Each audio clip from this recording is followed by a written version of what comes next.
کہا یہ کیا ہے، صبح صبح اٹھا دیتے ہیں، فجر کے وقت انسان کے لیے بھاری ہے۔ اور ایک مستشرق ہے، مستشرق اس کو کہتے ہیں جو اسلام کی تعلیمات پوری حاصل کرتے ہیں لیکن ہوتے یہودی اور عیسائی۔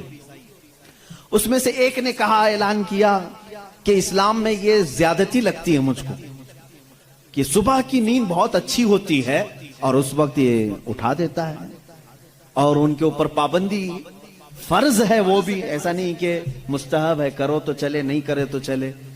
اس نے دعوے میں یہ بھی لکھا ہے کہ یہ میں اپنے سے نہیں کہتا کہ یہ بھاری ہے، بلکہ خود مسلمان بھی یہ کہتے ہیں، وہ فجر میں نہیں جاتے۔ اس نے سارے مسلمانوں کا حوالہ دیا اور لکھا کہ دیکھو جا کر کے ان کی مسجدوں میں فجر میں یہ لوگ نہیں آتے۔ اس کا مطلب ہے کہ یہ بھاری چیز ہے جو اسلام نے ان کے اوپر ڈال رکھی ہے، یہ بھاری چیز ہے اسلام نے ڈال رکھی ہے۔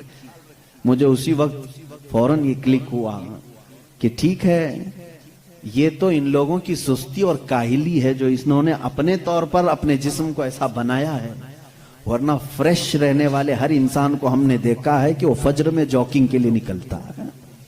جو فریش رہنے والا ہے، جو اپنے جسم کو تندرست رکھتا ہے، ڈاکٹرز ہوں یا دیگر جو بڑے بڑے طبقے کے لوگ ہوں، سب کو ہم نے دیکھا کہ آپ ایکسرسائز کے لیے سب سے سوٹیبل وقت کون سا سمجھتے ہیں، تو کہتے ہیں فجر کا وقت۔ صبح ٹھنڈی ہوا ہوتی ہے، جسم کے اندر بہت اچھی فیلنگ آتی ہے۔ میرے عزیزوں بتاؤ، آخر اسلام نے اپنے ماننے والوں پر احسان کیا ہے یا زیادتی کی ہے؟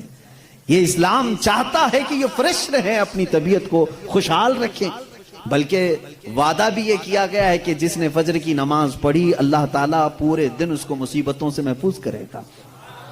فرشتے اس دن کا رزق اسے دے کر برکتیں ساتھ دے کر کے جاتے ہیں۔ تم کہتے ہو یہ زیادتی ہے، نہیں پڑھ رہے ہیں الگ بات ہے، لیکن میں نہیں سمجھتا کہ اسلام نے یہ زیادتی کی ہے۔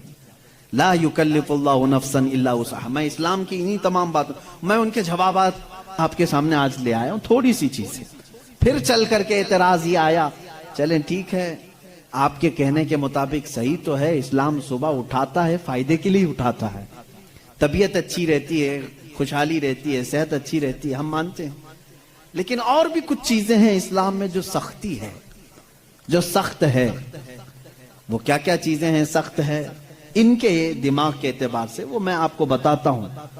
اسلام دین فطرت ہے، یہ میرا چیلنج ہے، طبیعت کے عین مطابق بنا ہوا ہے، اور میں اگر دوسرے مذاہب کو چھیڑوں تو بات بہت دور ہو جائے گی، بہت طویل ہو جائے گی، کیونکہ میرا یہ مزاج نہیں ہے کہ دوسروں کی خرابیاں لے کر کے سب کے سامنے بیٹھوں، اور خرابیاں ڈھونڈنا اچھی بات بھی نہیں۔